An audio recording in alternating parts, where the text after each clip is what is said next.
And I'm going to bring in folks now.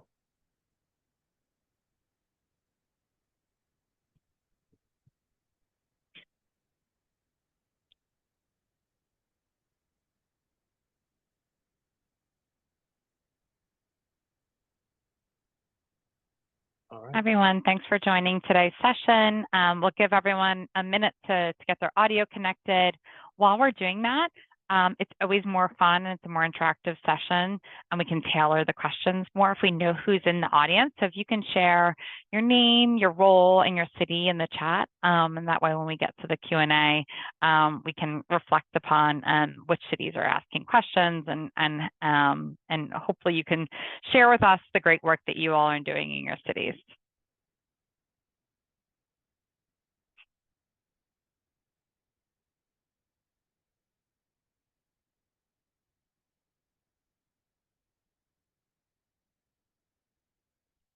Thank you all for who everyone is posting in the chat their name and their role in their city. It's exciting to see the landscape and how many different cities we have from different geographies.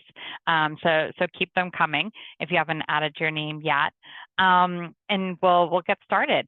We have a really exciting program today. Today's program is a continuation of the Federal Assistance E311 program, which is a collaboration between the U.S. Conference of Mayors and Bloomberg Philanthropies that started in the wake of COVID when cities needed help understanding how to be able to access federal funding and then how to spend it in compliance with the regulations around that. And we've also used it as a place to be able to share best practices. What are cities doing? What's making a difference? And how are cities meeting those upcoming obligation and spending deadlines? And so we're thrilled to have with us today a wonderful team from Treasury who's really been endeavoring to give cities the most flexibility and guidance that they can on how to spend those state, local, and fiscal recovery funds to make impact for your communities. So just to go through the agenda for today, first we'll have our team from the Treasury Department talk with us about those SLFRF funds, and also to give us a little bit of a demo about how you all can learn what other cities are doing in case you want to model programs after each other or gain some perspective. After the Treasury presentation, we're going to welcome Mesa, Arizona to talk about how they've been using SLFRF funds to support their small business community. We know small businesses took a hit during COVID, and what are they doing to help that community come back even stronger and support entrepreneurship? And then a staple of our practice, we'll be bringing in Matt Hansen from Witt O'Brien, who's one of our federal funding experts, to talk through some strategic guidance. How are cities able to deploy these funds to support workforce development and small businesses, and to answer your questions that come up about those obligation deadlines. And we know reporting is always top of mind. So without further ado, I'm going to pass it over to Meera Patel at the U.S. Treasury Department to kick us off. Thank you.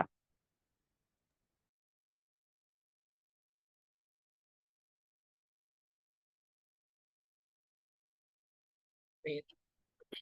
Thank you so much, Jamie. We're really thrilled to be here and to be able to spend some time with you all discussing the State and Local Fiscal Recovery Funds program. On the next slide, you'll see an agenda for our conversation. We're also going to drop information in the chat as we go along, so you can follow along there. And we also encourage you to go to the links to be able to find more information on the State and Local Fiscal Recovery Fund programs and the documents we're referring to as we proceed in the presentation. And as we begin, just a reminder that this video is solely intended to assist recipients of the state and local fiscal recovery funds and shouldn't be viewed as an endorsement by Treasury of the participating entities in their statements. So to start, my name is Meera Patel. I serve as the director of the Strategic Partnerships and lead outreach for the State and Local Fiscal Recovery Funds program. On this slide, you can see an agenda for our conversation today. We're going to start with background on the program and the obligation deadline. We'll share some highlights from local reporting data, and give an overview of recent guidance and updates on obligation. And then finally, we'll focus on how local leaders like you are playing a critical role in meeting the obligation deadline. I don't need to tell you this because you're on this call, but as a reminder, all SLFRF funds must be obligated by December 31st, 2024. Recipients will be required to return to Treasury any SLFRF funds if they have not been obligated by that deadline. So the SLFRF program was authorized by the American Rescue Plan and is a historic piece of legislation. The $350 billion provided directly to communities to respond to the COVID-19 pandemic and build a strong, resilient, and equitable recovery. It means that states, territories, local governments, and tribes each address their own needs. $45.6 billion was allocated directly to metropolitan cities and nearly $2 billion to additional smaller local governments.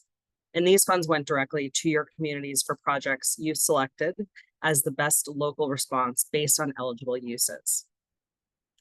So on the next slide, for those who joined a few weeks ago, you will see some familiar information. This is a highlight of our April 2024 reporting data, which was just published last month on our website. And there's a summary of what we saw in the latest reporting cycle. Most notably, I want to call out recipients' investment in workforce, where recipients have budgeted nearly 13.1 SLFRF dollars towards over 4,400 workforce projects that have benefited nearly 1.5 million workers across the country. This quarter's impressive data emphasizes the critical investment areas that are being invested in throughout our communities. And I encourage you to take a look at our website under the public data webpage, which I'll also drop in the chat. So with that, I'll hand it over to my colleague, Liz, to show you where you can explore this data yourself. Liz? Thanks so much, Mira. Hi, everyone. My name is Liz Hipple. I'm a senior advisor in the Office of Capital Access at the Treasury Department, which is the office that oversees all of Treasury's COVID relief funds, including the state and local fiscal recovery fund program. I am going to share my screen in just a minute, but if you could stop sharing the deck, great. And I'm actually going to take you to Treasury's website, where you can find more information, more of the data about how different recipients are using these funds. So you should see now a Treasury page that says state and local fiscal recovery funds at the top. Do people see that? Seeing some nods. Great. Yes. So this is Treasury's main page. If you're not already familiar with it, I highly encourage you. This is where you're going to find all information that you could ever want about the state and local fiscal recovery funds program. So it includes, information about reporting guidance, our FAQs, but specifically, I'll take you to our public data page.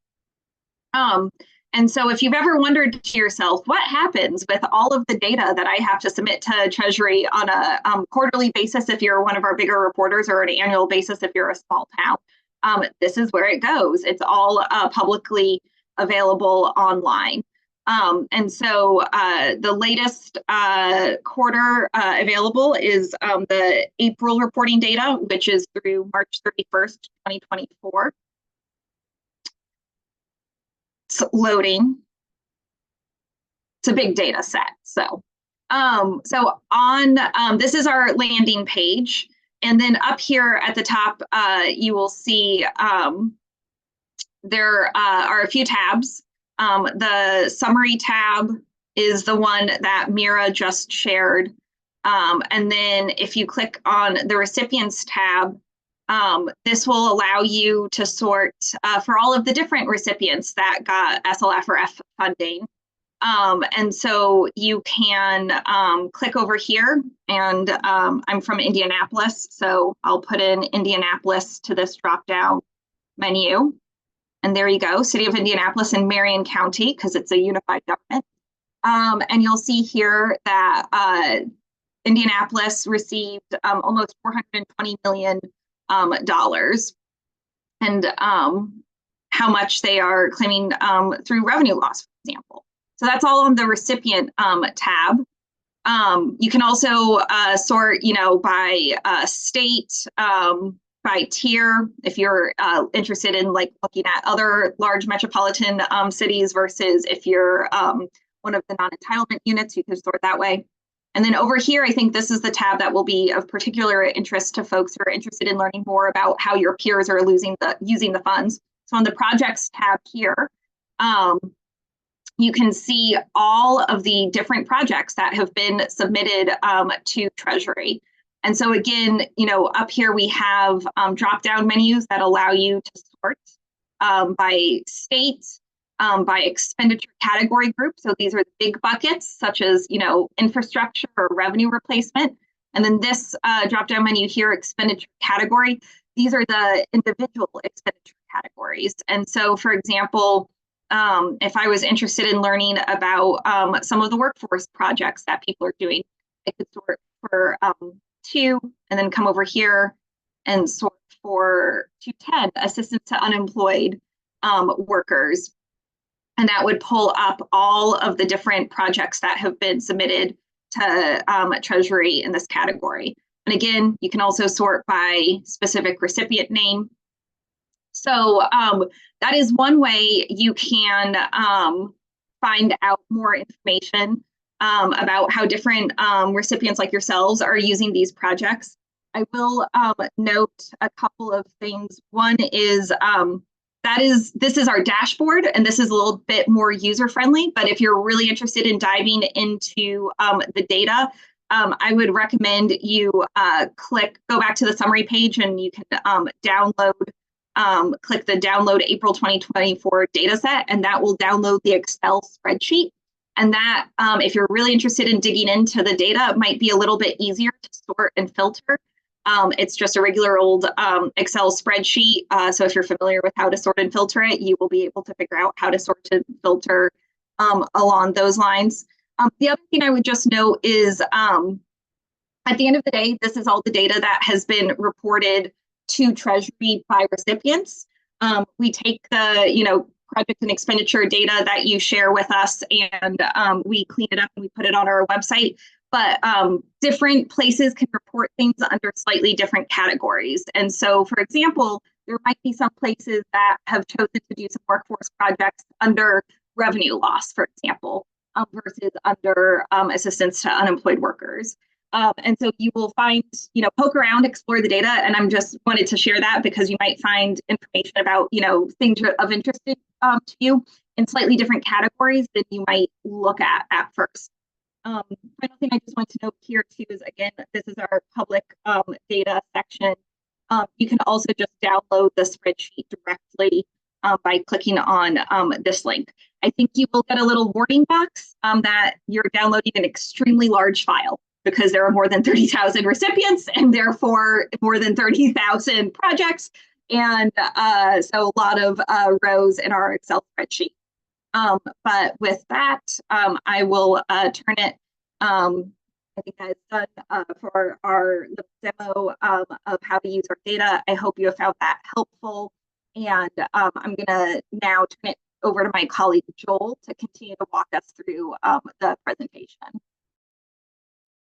Thanks, Liz. While we turn back to the slides, I'll introduce myself. My name is Joel Michaels. I'm also a senior advisor in the Office of Capital Access at the Treasury Department. So before I continue, I encourage you to scan the QR code in the bottom right corner of the slide, which links to our online FAQs for the SLFRF program, and that'll allow you to follow along with FAQs as I reference them during our presentation. So for all 7 eligible uses of SLFRF, including the provision of government services for funds claimed under revenue loss, recipients must obligate SLFRF funds by December 31st, 2024. Recipients must expend SLFRF funds obligated for all eligible uses, except for surface transportation projects and Title I projects, by December 31, 2026. And for those projects, surface transportation and Title I projects, recipients must expend SLFRF funds by September 30th, 2026. An obligation continues to mean an order placed for property and services, an entry into contracts, subawards, and similar transactions that require payment. This definition has not changed since the program launched in 2021. Some of these items have always constituted an obligation, such as a contract or a subaward. Some of these items have recently been clarified as counting as an obligation in the obligation IFR and our new FAQs. There are several pathways by which an obligation can be incurred. They are an order placed for property or services, a contract, a subaward, and similar transactions that require payment. That may include interagency agreements if they meet the conditions listed in FAQ 17.6, or payroll expenses for recipient employees if they meet the conditions in FAQ 17.7. An obligation is also costs related to certain legal and administrative requirements of the SLFRF award funds. Treasury has released new sections of the FAQs, section 17, to provide additional clarifications on the definition of an obligation to help recipients ensure effective and efficient implementation of SLFRF funds. That includes the discussion of how to cover payroll costs in 2025 and 2026, how interagency agreements between departments may count as an obligation, and how recipients may have flexibilities to cover contract cost increases. Now, on the next slide, let's talk about what is not an obligation. An obligation is not an adopted budget or budget amendment. It's not an appropriation of SLFRF funds. Neither is it an executive order, a resolution, or written or oral intention to enter into a contract. A grant of legal authority to enter into a contract, also not an obligation. I want to spend a bit more time on this next bullet point. So claiming funds under the revenue loss category is not in itself an obligation. This is also the case for recipients utilizing the $10 million standard allowance. So any recipient using the revenue loss eligible use category must meet the obligation deadline and enter expenditure information as a project in their project and expenditure report. Moving SLFRF funds to a general fund as revenue loss, but not further establishing an obligation with those funds by December 31, 2024, does not establish an obligation. So well in advance of the obligation deadline of December 31, 2024, I want to encourage you to ensure that you will obligate all of your funds for eligible projects ahead of the deadline. Some ideas for ensuring this include getting your staff to get you a written plan for how they're ensuring that your projects are satisfying the definition of an obligation, asking for formal briefing for decision makers in charge of how deciding how SLFRF funds will be spent, or having staff develop a calendar of key dates that might still require action by elected officials ahead of the obligation deadline. Remember that funds not obligated by December 31, 2024 will need to be returned to Treasury. Next slide, please. So in FAQ 17.6, Treasury clarified that interagency agreements that meet certain conditions qualify as transactions requiring payment and are thus sufficient to meet the obligation requirement. If you finalize an interagency agreement by the obligation deadline at the end of 2024, you can treat that interagency agreement as the obligation of funds that a government agency will then expend in 2025 and 2026. Memoranda of agreement and memoranda of understanding can count as interagency agreements. Any agreement must meet the requirements that are summarized on a table on this slide and are further detailed in FAQ 17.6. And if you scan the QR code in the bottom right of the screen, you'll find a one-page document with more information about interagency agreements. Now I'll hand it back over to my colleague Liz to share more information about how SLFRF funds have been used for workforce and small business projects. Thanks so much, Joel. So in addition to the responding to the immediate aftermath of the pandemic, recipient governments are also investing SLFRF funds to address longstanding economic challenges, especially the need to increase the availability of affordable housing and invest in their workforces.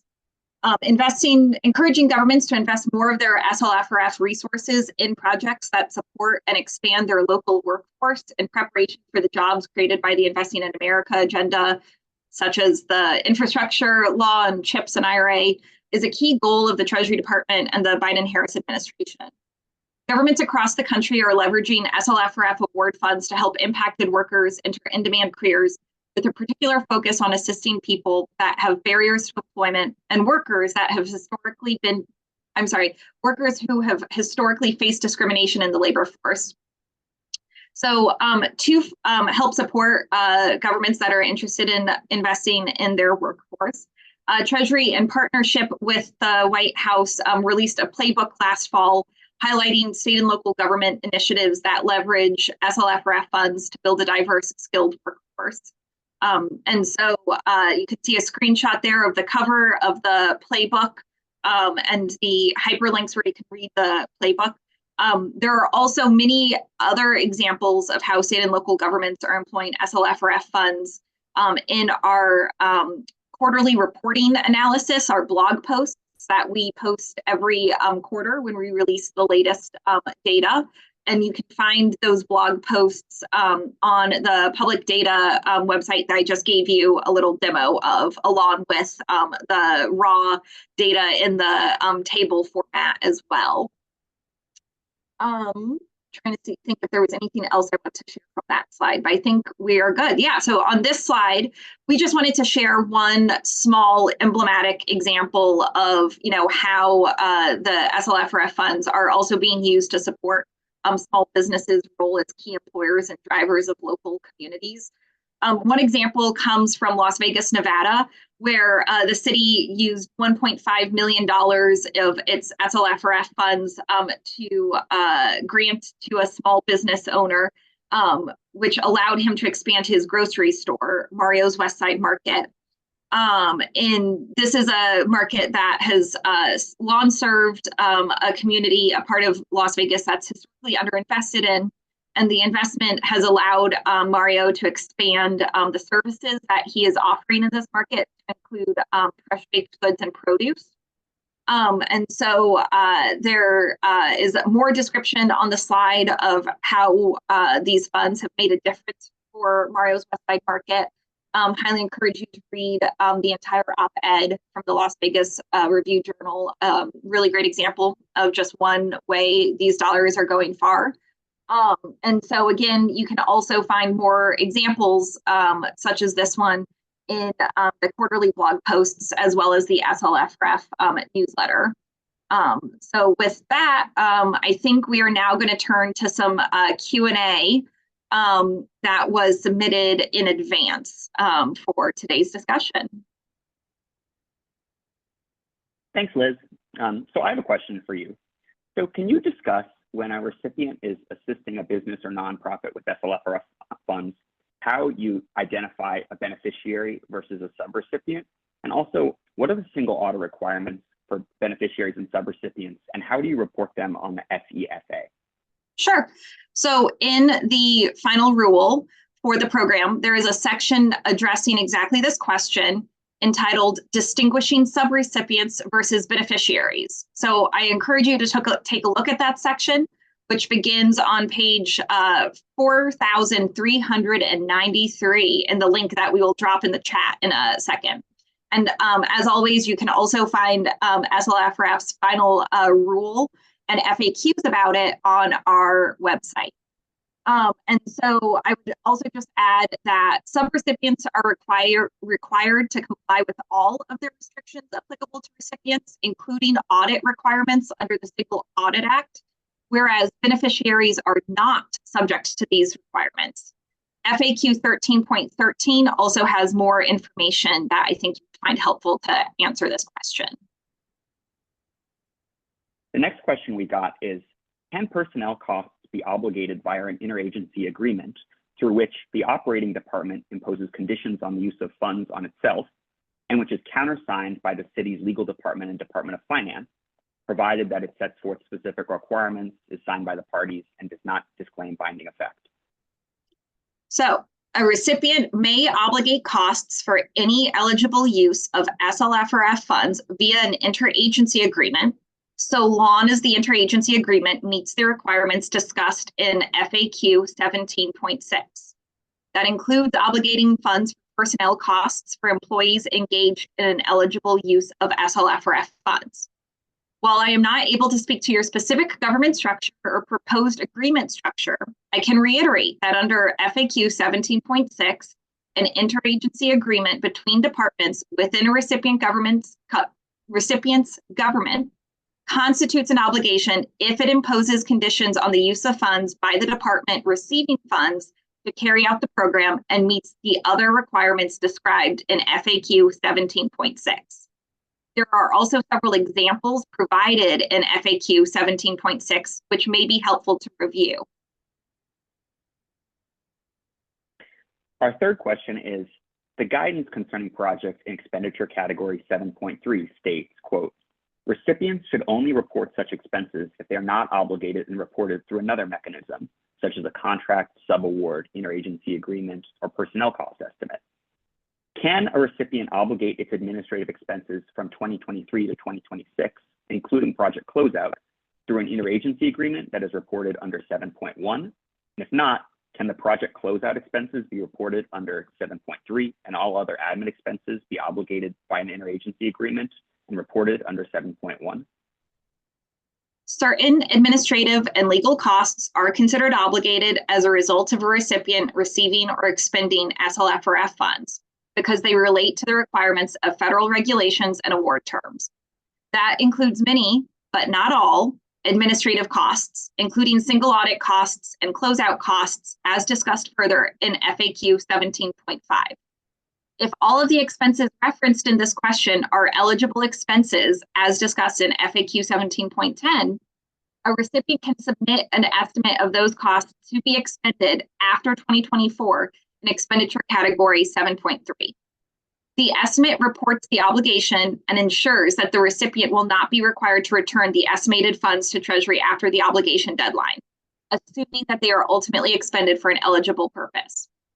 While those funds are already considered obligated, a recipient may also establish an interagency agreement to carry out administrative functions that are eligible uses of funds.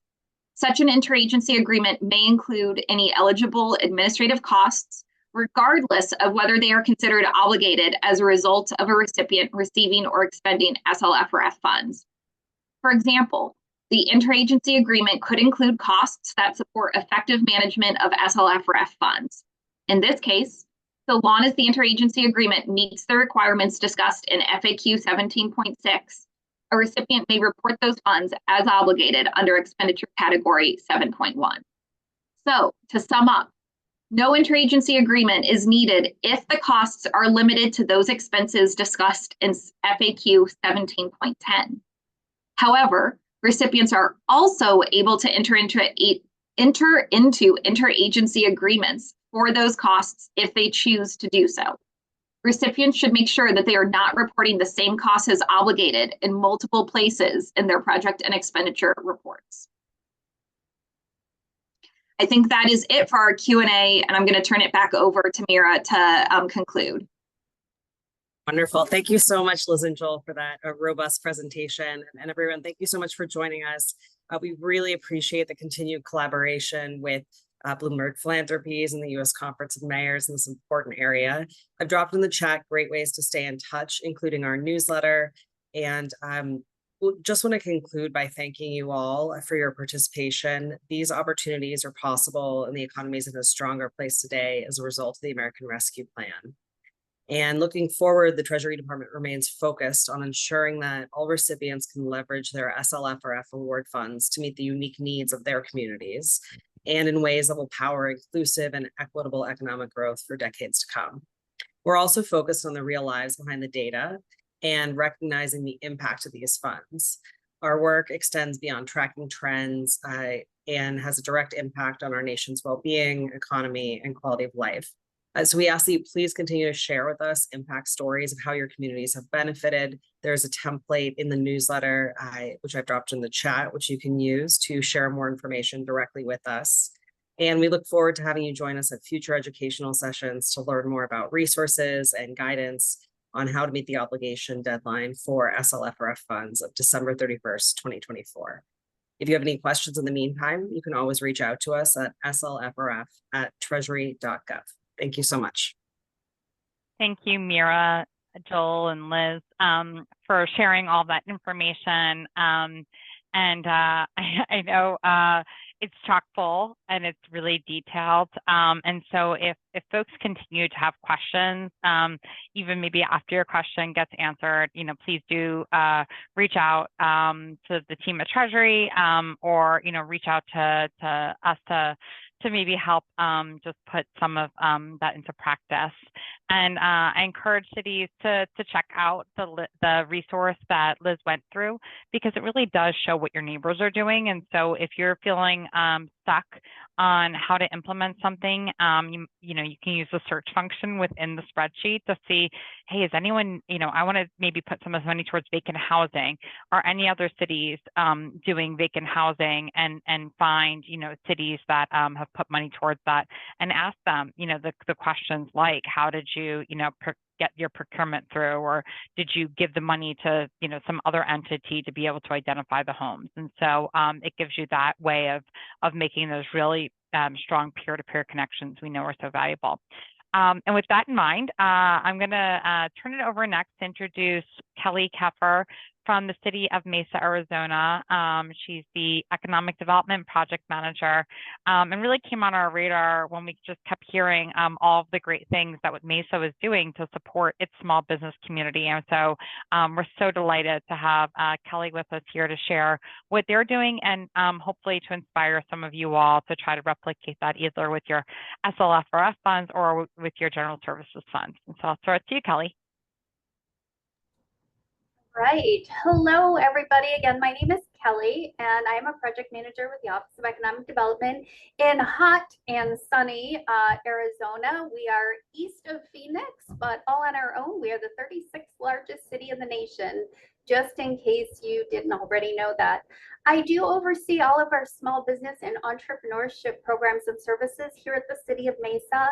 And I really do want to thank you for inviting us here to share more about our story and how we used ARPA funds to elevate our small business and entrepreneurship programming for our underserved populations. I'm going to talk about a couple of different efforts that we've done, but I'll start with our flagship Small Business Assistance Program. So in total, over the course of fiscal years 2023 and 2024, we delivered more than $214,000 in direct assistance to our underserved small businesses and entrepreneurs in the City of Mesa. These ARPA funds were on top of our regular budget, so it really did extend our ability to provide even more assistance than we were previously providing. Our one-on-one assistance program includes professional advising and consulting services that we pay for on behalf of the business boot camps, training and education over a full spectrum of different business topics.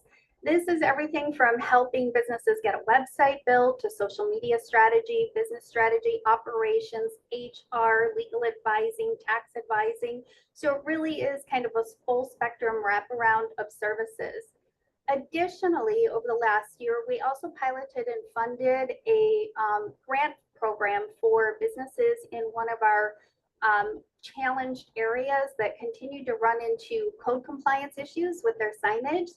So we invested about $24,000 in 6 businesses to help them bring their signage up to code. In total, over the course of our last program year, fiscal year 24, we served a total of 165 businesses in our one-on-one assistance program, with 81 of them, or nearly 50%, identifying as women-owned or BIPOC-owned businesses for which we did deploy the ARPA funding.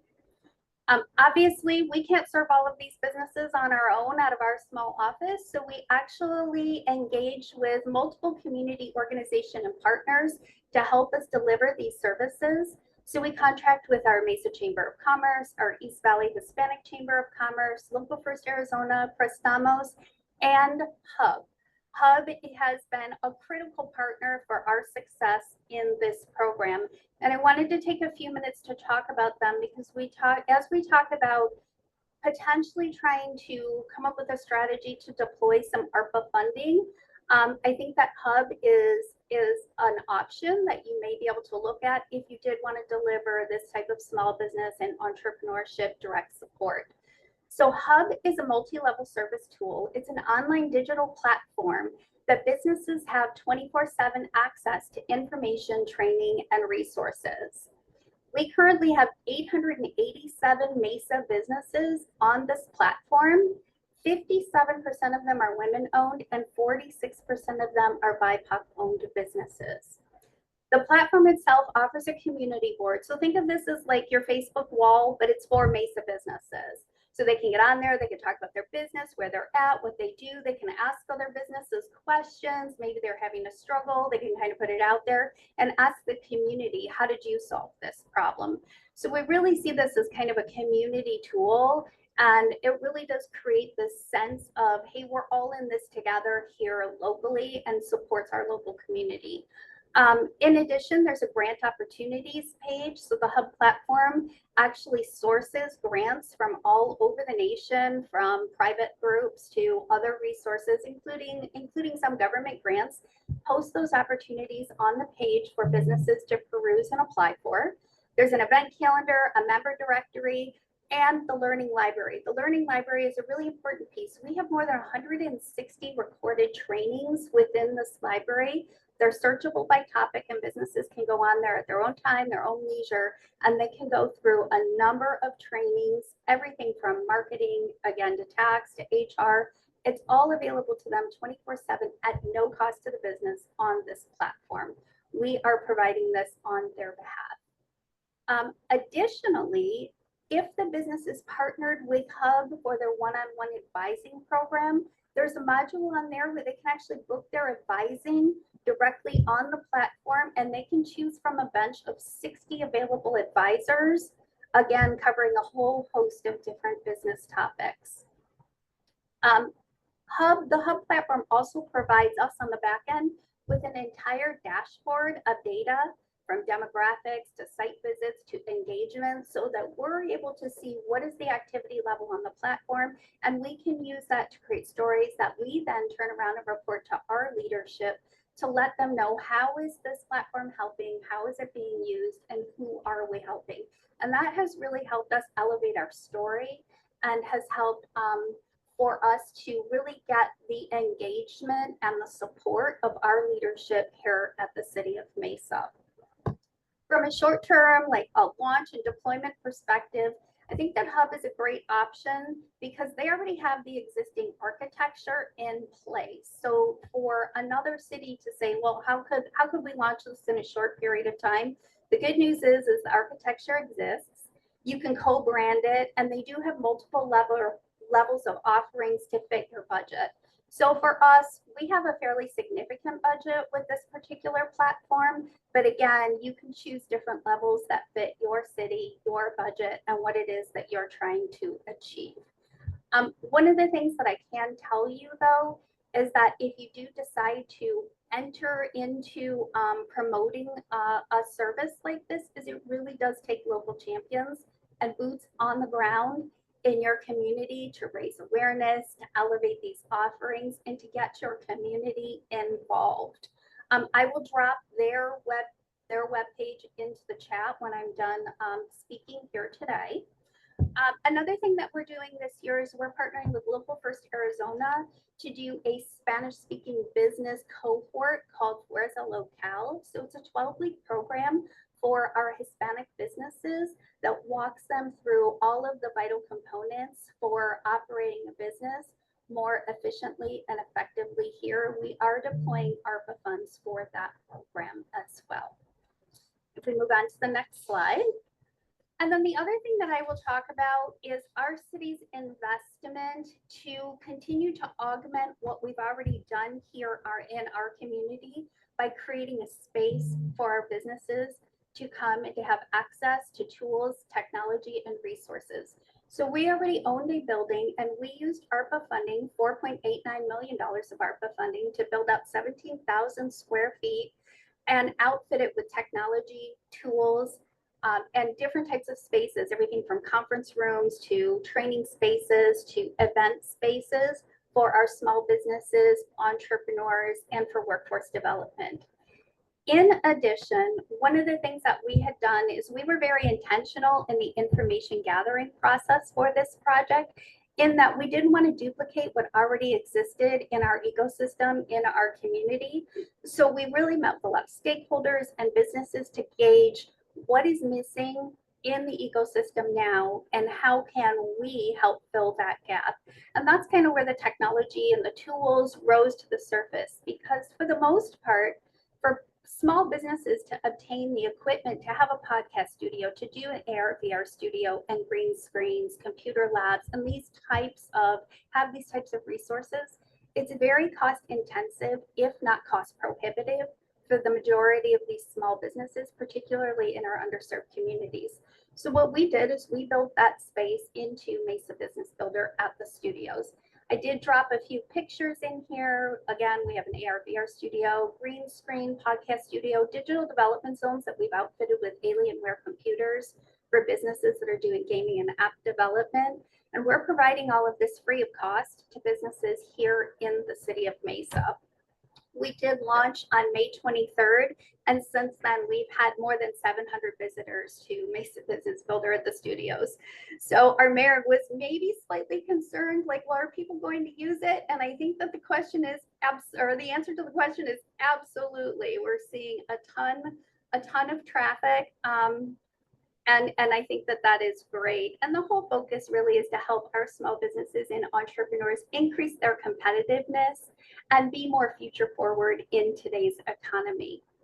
With that, I'm going to wrap up just by saying that I'm really proud to work for a city that has prioritized making investments and opportunities available for our small businesses and entrepreneurs to grow and thrive here in Mesa.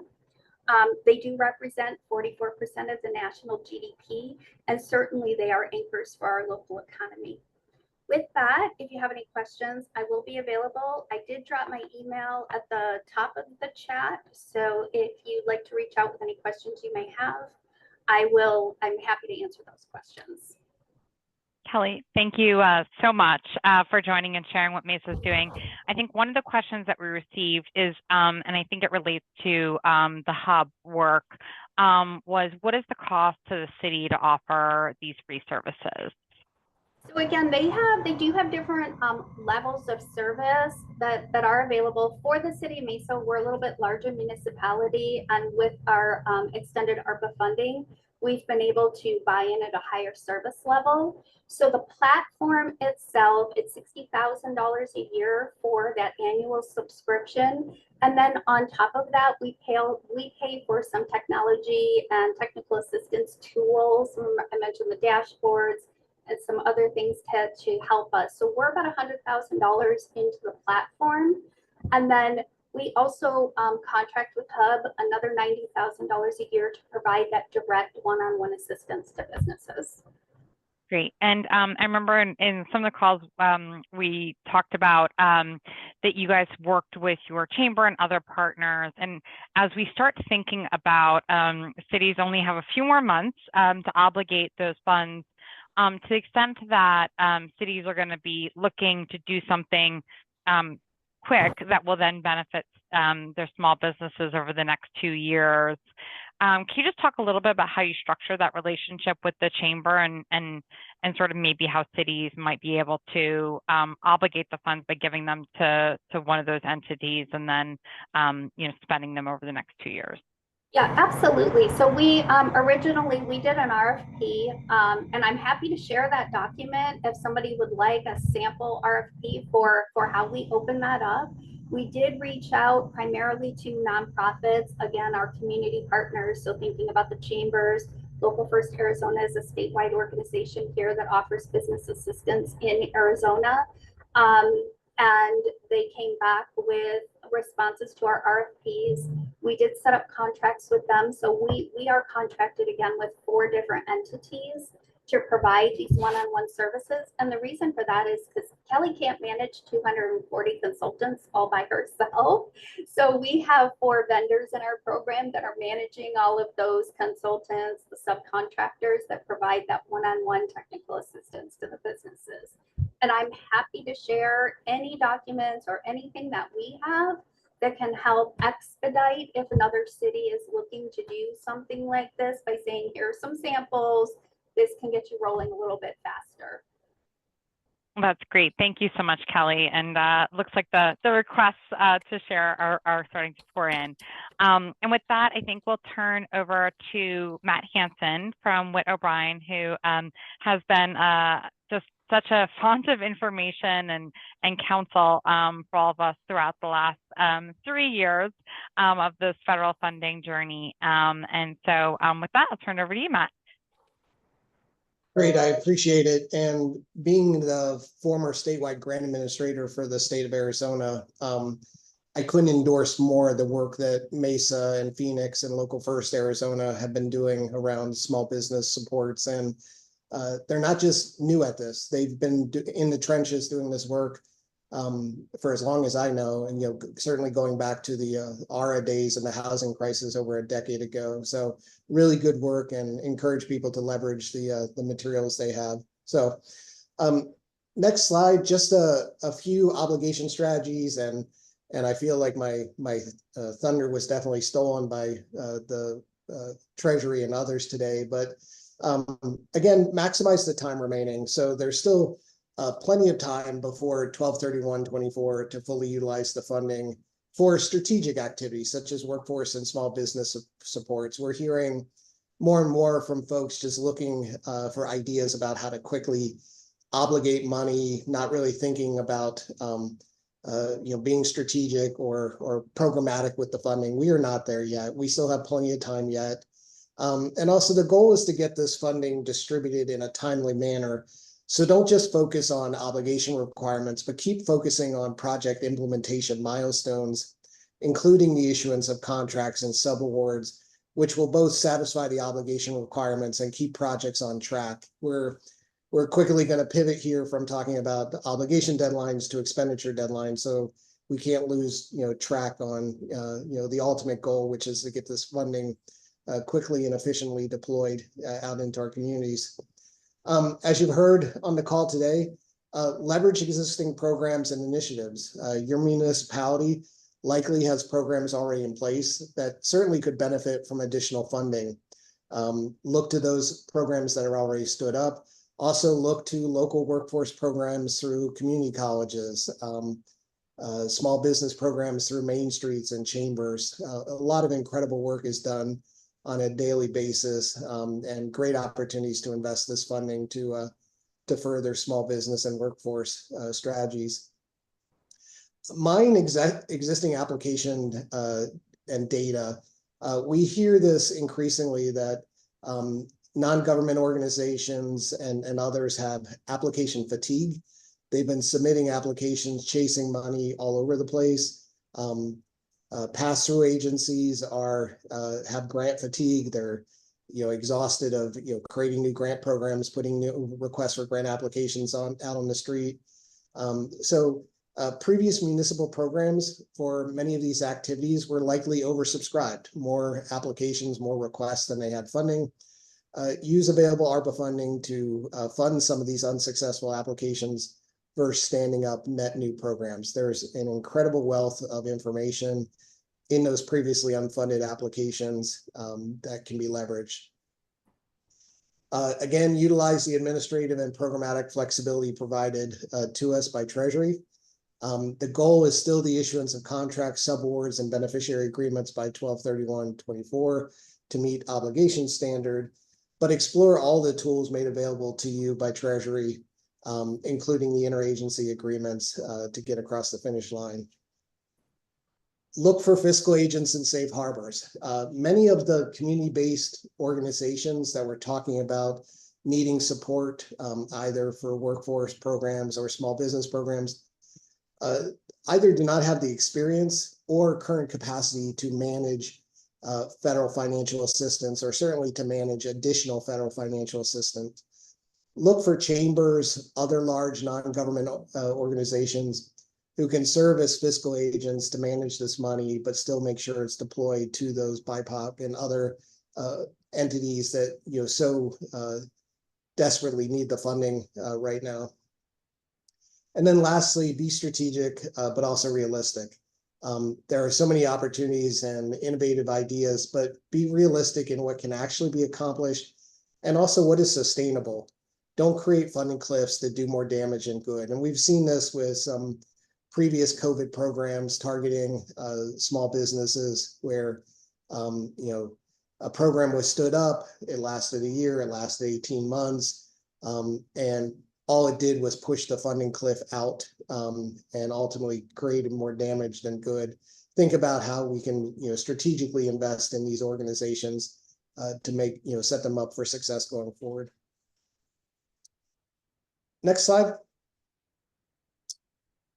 So follow the guidance.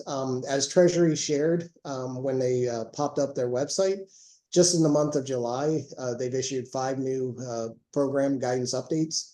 The one pager on interagency agreements, I think, is particularly informative and helpful to really explain and break down the previous FAQ.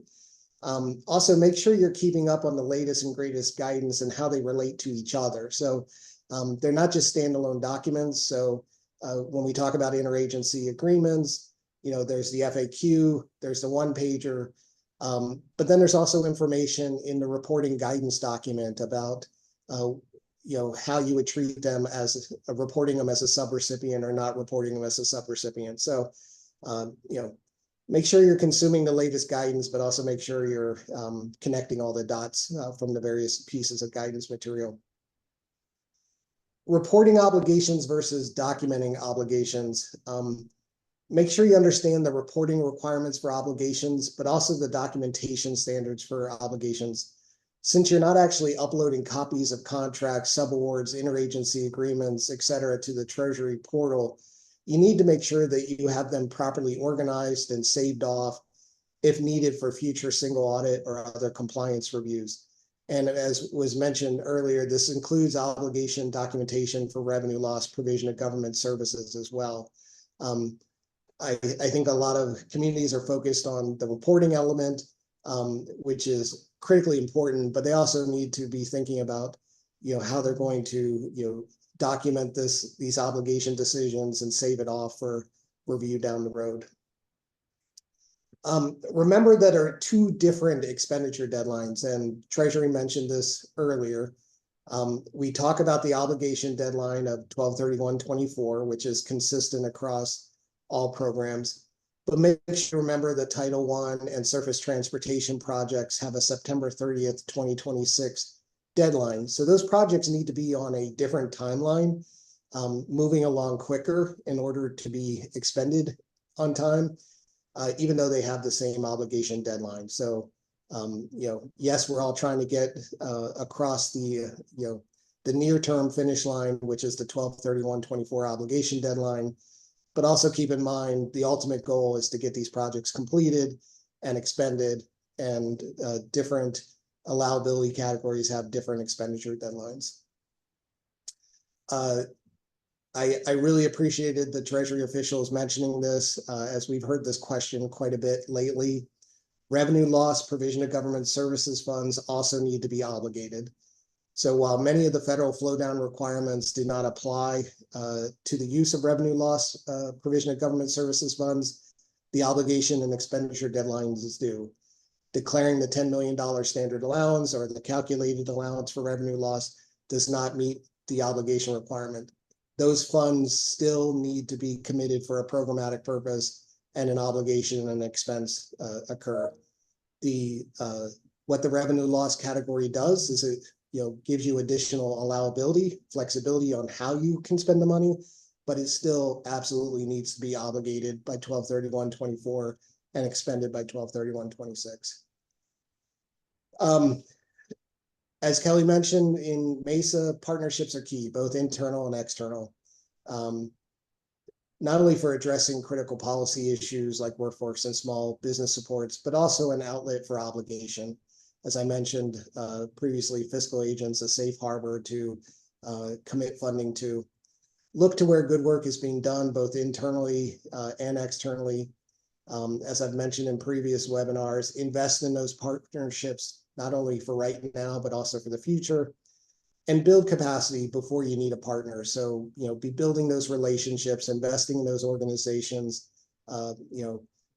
so those partnerships are strong and in place for when you need them.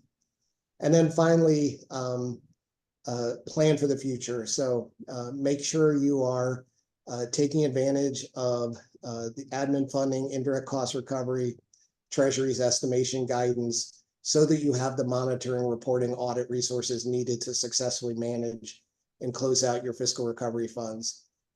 We are in 2024. A lot of this money will still be around in 2026. It seems like a long ways off, and in some ways it is, but make sure you have the money budgeted and estimated and obligated from a Treasury perspective, so you have the resources you need at the end of this program. So with that, Jamie, if there are any questions.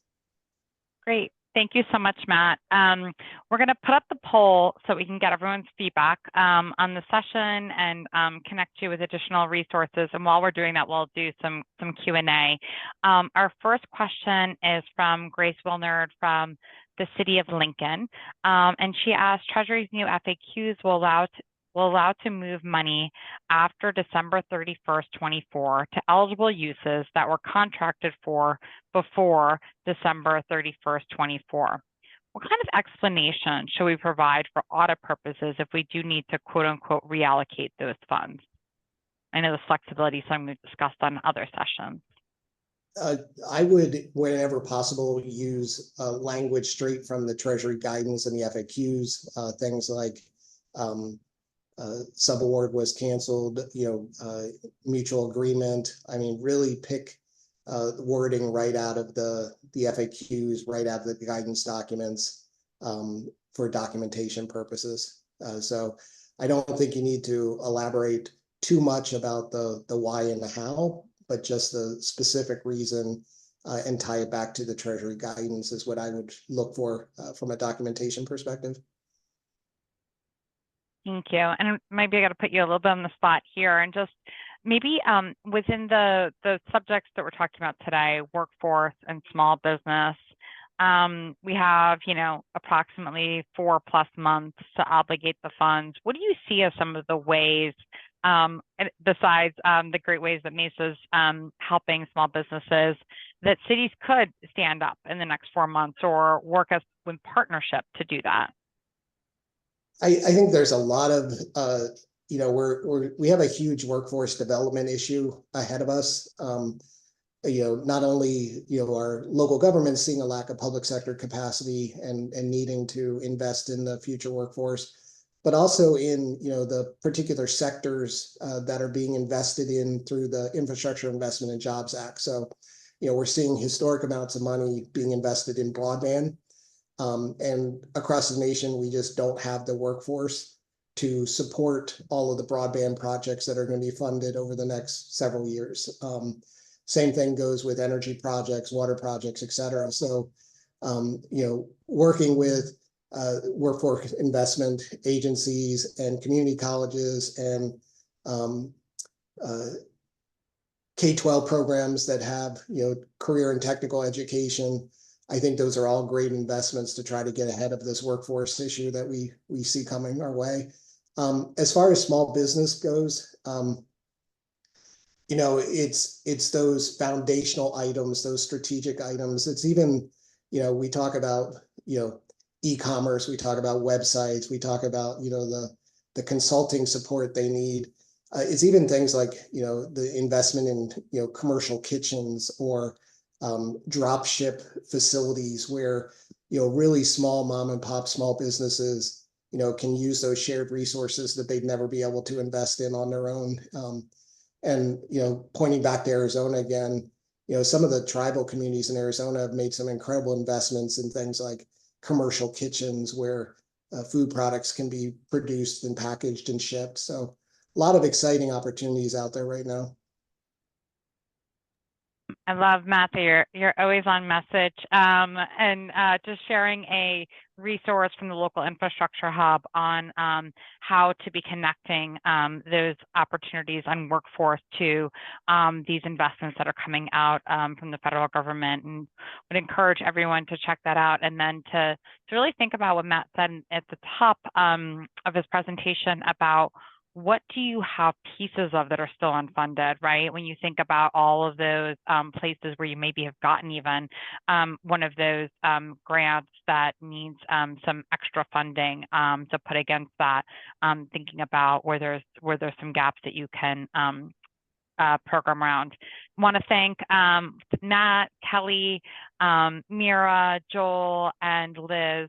Thank you so much for your presentations today and for helping cities think through how to make sure that not 1 cent is left on the table that could be helping to support communities, workforces, and small businesses. We're going to be coming back to you all soon on our next event. We're going to be supporting you, you know, up until that obligation deadline and then through it, because as Matt said, December 31st, 2026 is not that far away. We want to make sure that not only do we meet these obligation deadlines, but that the money is well spent and these projects get executed. So thank you all for joining today. Thank you to the United States Conference of Mayors for your incredible partnership since the beginning on this topic, and hope everyone stays cool. And for those of you who are in the hurricane's path, we're thinking about you. Thanks.